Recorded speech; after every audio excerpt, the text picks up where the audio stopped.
जय हिंद एवरीवन, स्वागत है आपका वी नेशन 111 के एक नए एपिसोड में, जो आपके लिए लेकर आते हैं इंडियन डिफेंस की प्रमुख अपडेट्स को सबसे पहले। तो चैनल को सब्सक्राइब करना मत भूलिएगा। इस वीडियो में हम बात करने वाले हैं द ट्रिब्यून की एक आई रिपोर्ट से, जहां पर तेजस मार्क 2 प्रोग्राम को लेकर महत्वपूर्ण जानकारियां सामने रखी गई हैं। अभी इस समय राफेल की अपडेट्स की बाढ़ आई हुई है, और जब से डिफेंस प्रोक्योरमेंट बोर्ड ने राफेल की खरीद को हरी झंडी दी है, उसके बाद से तो इस समय इंटरनेट मीडिया में हर तरफ यही डिस्कशन चल रहा है कि इसके क्या प्रभाव पड़ेंगे। हम लोग एक तरफ खुश हैं, मतलब होना भी चाहिए, क्योंकि चाहे कोई भी प्लेटफॉर्म आए, हम लोग अल्टीमेटली ये जानते हैं कि इंडियन एयरफोर्स की ताकत उससे बढ़ेगी। लेकिन आपके, मेरे और जितने भी डिफेंस एंथुजियास्ट हैं, सबके मन में एक भय भी था कि हम $20 बिलियन खर्च कर रहे हैं, इसके बाद एडवांस फ्रीडम कॉम्बैट एयरक्राफ्ट और तेजस मार्क 2 की टाइमलाइन का क्या होगा, क्या इन प्रोग्राम्स पे कोई प्रभाव पड़ेगा। तो इस पर एक बहुत बड़ी रिपोर्ट सामने आई है। द ट्रिब्यून ने जब सोर्सेस से बात करी तो उन्हें कुछ चौंकाने वाली खबरें सुनने को मिली। दरअसल यहाँ पर अभी जो डिबेट चल रही है 114 राफेल को लेकर, यहाँ पर क्लियर कर दिया गया है कि किसी भी प्रकार से ये हमारे इंडिजिनस फाइटर एयरक्राफ्ट का जो भी प्लान है उसको प्रभावित नहीं करेंगे। सोर्सेस ने, जो कि डिफेंस मिनिस्ट्री के अंतर्गत हैं, उन्होंने ये क्लियर कर दिया है कि हर प्रपोजल का अपना एक महत्व था, हर प्रोक्योरमेंट का अपना एक महत्व है, और उसी महत्व को ध्यान में रखकर जो डील की क्लियरेंस है वो दी जा रही है। उन्होंने कहा, पहली प्राथमिकता तो हमारी यही है कि जल्दी से जल्दी defence acquisition council, cabinet committee on security से राफेल डील को मंजूरी दिलवाई जाए, ताकि इसमें जो फाइनल एग्रीमेंट है फ्रांस के साथ, या यूं कह लें फाइनल कॉन्ट्रैक्ट है फ्रांस के साथ, ये फाइनलाइज किया जाए। लेकिन जैसे ही ये हो जाएगा, हमारा ध्यान एक बार फिर से जो स्वदेशी प्रोग्राम है उन पर आकर टिकेगा। मिनिस्टर ऑफ डिफेंस ने ये क्लियर कर दिया है ऑलमोस्ट कि राफेल डील किसी भी प्रकार से भारत का एडवांस फ्रीडम कॉम्बैट एयरक्राफ्ट और तेजस मार्क 2 का जो प्लान है उसे इम्पैक्ट नहीं करने वाली है। उन्होंने कहा, एडवांस फ्रीडम कॉम्बैट एयरक्राफ्ट एक 5th जनरेशन प्लेटफॉर्म है और इसकी उपयोगिता हम सब अच्छे से समझते हैं। वहीं तेजस मार्क 2 एक प्लान्ड जो है मल्टी सिस्टम अपग्रेड है, जो आपको तेजस मार्क 1A की तुलना में देखने को मिलेगा। और मिनिस्ट्री ऑफ डिफेंस ने इससे पहले जो राफेल का डिसीजन लिया है, उससे भी पहले इन्होंने इन दोनों प्रोग्राम को सेपरेट कर दिया है। यानी मिनिस्ट्री ऑफ डिफेंस की तरफ से जो इंडिजिनस जेट है, चाहे वो तेजस मार्क 2 हो, चाहे एडवांस फ्रीडम कॉम्बैट एयरक्राफ्ट हो, इनके लिए एक अलग से बजट और टाइमलाइन दोनों सेट करी हुई है। इनका राफेल डील से कोई भी लेना देना नहीं है। मिनिस्टर ऑफ डिफेंस के सोर्सेज ने यह भी कहा कि राफेल की तरफ जाने के हमारे कुछ महत्वपूर्ण वजह थी। उन्होंने कहा कि जब सितंबर लास्ट ईयर भारतीय वायुसेना ने प्रपोजल को मूव किया था, तो कुछ अहम मुद्दे थे जो पहले ही इंडियन एयरफोर्स के साथ डिस्कस कर लिए गए थे। वहां पर कुछ की पॉइंट्स हैं जिन्होंने डील को यहां तक पहुंचाया है। पहली चीज तो यह है कि भारतीय वायुसेना ऑलरेडी 36 की संख्या में राफेल फाइटर जेट्स को उड़ाती है। भारतीय नौसेना के लिए भी 26 जो राफेल एम फाइटर जेट हैं, ये ऑर्डर किए गए हैं। और इंक्रीजिंग नंबर्स का सीधा मतलब यह होता है कि जो मेंटेनेंस कॉस्ट है वो रिड्यूस होगी। और क्योंकि भारत में राफेल की जो एमआरओ फैसिलिटी है ये भी आ चुकी है, भारत के पास कैपेसिटी है, स्पेस है, स्पेयर्स है, ट्रेंड मैन पावर है, जो कि राफेल के स्क्वाड्रन को होस्ट करने के लिए सबसे आवश्यक है।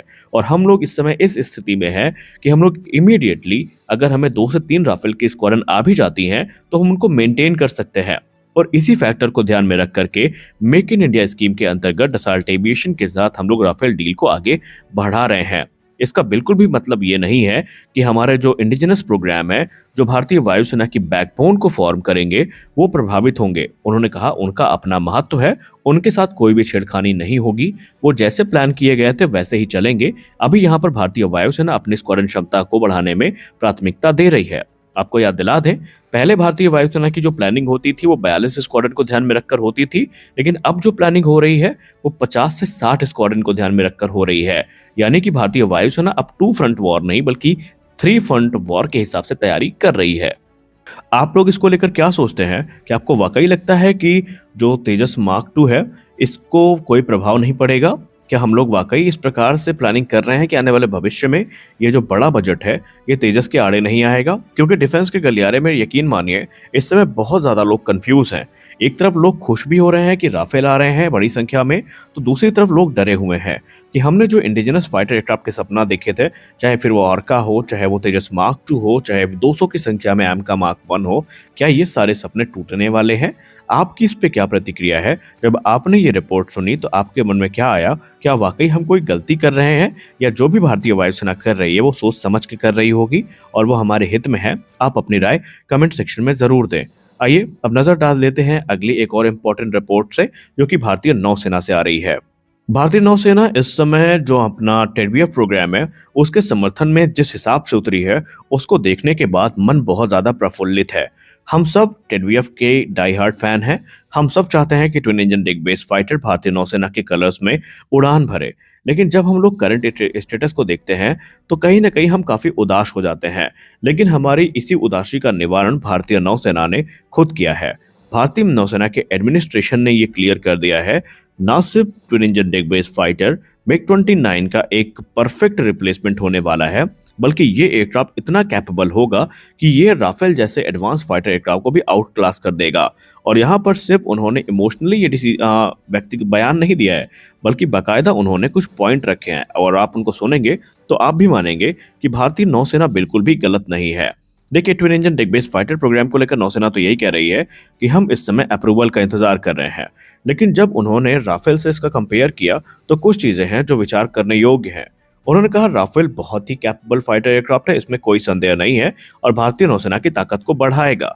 लेकिन जब आप राफेल को गौर से देखते हैं तो आपको ये पता चलता है कि ये जो एयरक्राफ्ट है ये पूरी तरीके से फॉरेन कंट्रोल सॉफ्टवेयर आर्किटेक्चर और सर्टिफिकेशन के थ्रू चलता है। यानी कि अगर भारत को कोई भी बदलाव करना पड़ा तो पहले हमें फ्रांस की परमिशन लेनी पड़ेगी और उसके बाद ही हम कोई बदलाव कर सकते हैं। लेकिन ये फैक्टर आपको तेजस मार्क 2 में, सॉरी, ट्विन इंजन डिग बेस्ड फाइटर में देखने को नहीं मिलेगा। यहाँ पर भारत के पास 100% फ्रीडम होगी कि भारत इंडियन, यूरोपियन, रशियन कोई भी मिसाइल सिस्टम यहाँ पर इंटीग्रेट कर सकता है, कोई भी सॉफ्टवेयर चेंज कर सकता है, वेपन इंटरफेस चेंज कर सकता है, और हमें किसी अन्य देश की जरूरत नहीं पड़ेगी। वहीं राफेल एक कैपेबल 4.5 जनरेशन एयरक्राफ्ट होने के साथ भी एक क्लोज्ड इकोसिस्टम के साथ आता है, और यही भारत की जो एबिलिटी है थ्रेट के हिसाब से इवॉल्व करने की, उसको लिमिट करेगा। हमें एक हर नए वेपन सिस्टम, हर नए सेंसर, हर नए टेक्नोलॉजी के लिए डसाल्ट के ऊपर पूरी तरीके से आश्रित होना पड़ेगा। इससे टाइमलाइन भी स्ट्रेच होगी और कॉस्ट भी बढ़ेगी। वहीं दूसरे हाथ में ट्विन इंजन डिग बेस्ड फाइटर हमें यही स्वतंत्रता प्रदान करेगा।